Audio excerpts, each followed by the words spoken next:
বিক্ষোভ করতে সামনে এখন যারা আমাদের শান্তিপূর্ণ অবস্থানে বিক্ষোভ ঘটিয়েছিল কর্মসূচি সেই খুনি হাসিনার বিরুদ্ধে সে আমাদের ছাত্র জনতার ভয়ে দেশ ছেড়ে পালিয়েছে। আজকে আমাদের এই কর্মসূচি সেই সকল বীর শহীদদের স্মরণে যারা আমাদের জন্য আমাদের অধিকার প্রতিষ্ঠার জন্য জীবন দিয়েছে। আমরা অবশ্যই বাঙালি জাতি অকৃতজ্ঞ নই। আমরা আমাদের ভাইদের রক্তের কথা এখনো ভুলি নাই। এখনো আমরা রাজপথে আমার ভাইদের রক্তের ঘ্রাণ পাই। খুনি হাসিনা তুমি না, তোমার সাথে যারা জড়িত ছিল পুলিশের ডিআইজি থেকে শুরু করে ওসি ইন্সপেক্টর সহ যারা এই অপরাধে যুক্ত ছিল তোমাদেরকে আমরা চিহ্নিত করে রেখেছি।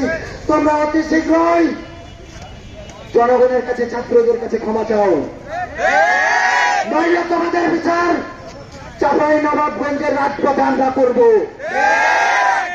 এবং বাংলাদেশেই তোমাদের বিচার হবে।